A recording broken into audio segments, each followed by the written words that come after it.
What's going on, guys, and welcome back to the channel. Now this video is going to be slightly different, a lot less action. I'm going to tell you all about Vipassana meditation. I'm going to tell you about what it is. I'm going to talk through my experience about it and give you top tips if you're wanting to do something similar or even try Vipassana meditation yourself. So slightly different video, but I hope you enjoy.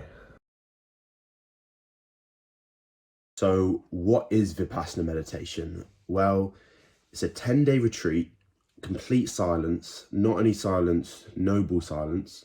So no eye contact with anyone. And it's based on stripping away high stimulating things like luxury beds, nice food, communication, and really focusing on smaller and smaller sensations. So it's a technique that originated in India about 2,500 years ago. It takes upon Buddhist philosophy, but it's not strictly religious. So most people that go aren't religious at all. You get a lot of businessmen, addicts, or just people that want to make their life more fulfilling, improve themselves, really. The 10 days of meditation is a lot of based on focusing your mind on smaller and smaller sensations. A lot of time spent focusing on the sensation above the top of your lip. That's the first 3 to 4 days. And then after that, you're focusing on your whole body and the sensations that it feels. This in turn makes you more attuned to your own mind, really. It means that when you have an emotion, you can observe it how you want. You can control your own thoughts better. You can not get so attached to dark, deep thoughts.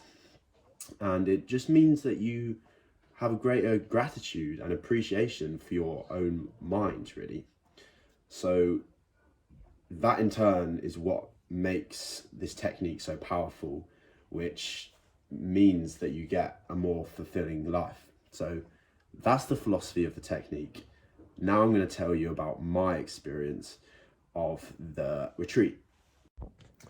So going into the retreat, I was nervous about how I would cope with the no talking, because I've never done such a long period without talking.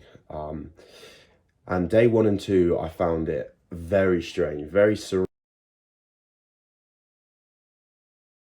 and not making eye contact with them, and real experience. At dinner time, just listening to the clanking of cutlery rather than having conversations with anyone in the room. It was very, very strange, a surreal experience for sure.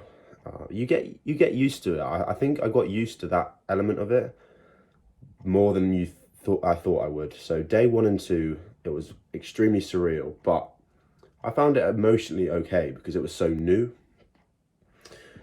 Also on day 1 and 2, you're in a lot of pain. I felt like physical pain.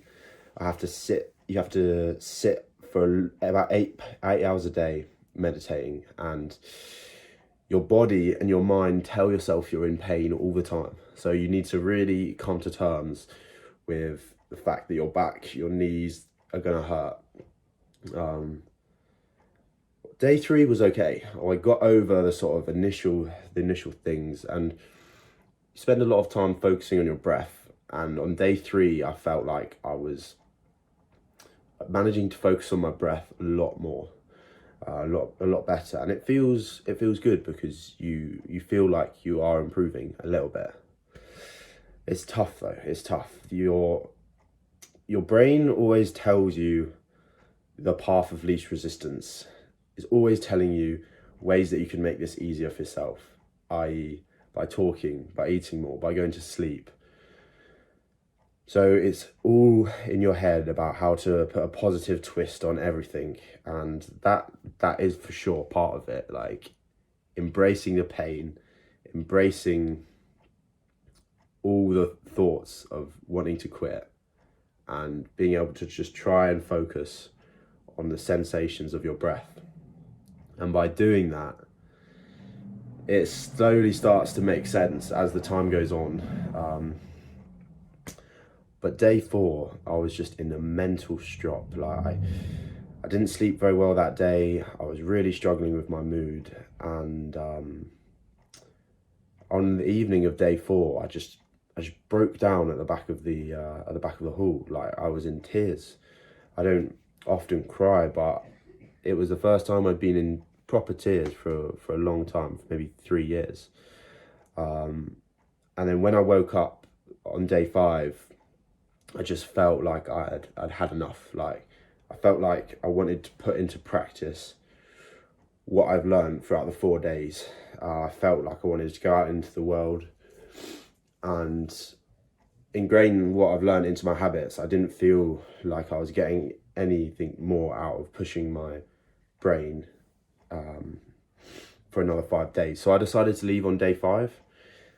Do I regret it? A little bit for sure. I'd have loved to have experienced the whole thing, to see how well I could have got at narrowing my mind into breathing and appreciating things. And coming out, what benefits did I get? I think the biggest benefits that I got was when you have an impulse or a thought or an emotion, rather than just taking over your whole body, that gap where you can decide what emotion you're feeling or how you want to react to that emotion or sensation, the gap between that becomes a lot longer. So you can observe and can control your emotions so much better when you just have that extra time and have that extra thinking process. And you definitely feel more grateful, high gratitude, and more fulfilled about things very slightly. And I definitely experienced a slight change in my life afterwards. And I think if I had stayed the whole time, even more so. And I think it's a really good thing to do. The meditating full stop, I think, is a very good thing to do. The intense course is like an extreme driving license, how to blow your mind with meditation. And my mind is for sure blown. And although I rose tint my experience, now I'm out of it. It was a very tough experience, very tough. So that was my experience of Vipassana.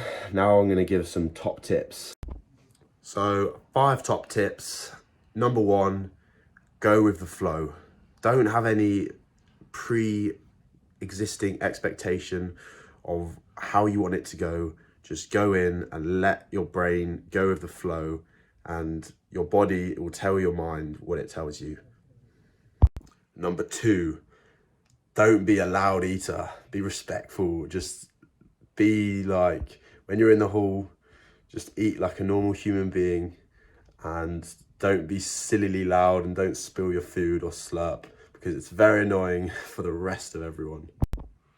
Number 3, commit to the whole time. Just tell yourself, whatever happens, you're going to stay, because now I regret leaving and I wish I'd done the whole time. So don't be like me and leave early. Do the whole time. Number 4, go for some walks and sleeps. Although you're not 100% meant to walk around or sleep, everyone does, and it's okay if you need to take some time just to have a bit of extra sleep, just to have that walk. Do that, because at the end of the day, it's your growth experience. It's no one else's. So if you really feel like you need to walk or sleep, do it. And the last one is, be proud of yourself. If you're proud of yourself in everything you do, each day, each hour, then it's kind of a hack for life, not just a meditation retreat. You've hacked life. If you can be proud of everything that you do, whenever you do it, you're going to live a fulfilled, happy life. So thank you for watching the video. That's everything I want to say. I hope you enjoyed it. If you have any questions about Vipassana meditation, then please shoot me. I'll be interested to start a debate in the conversation, in the comments. So comment down below any thoughts you have. Peace out.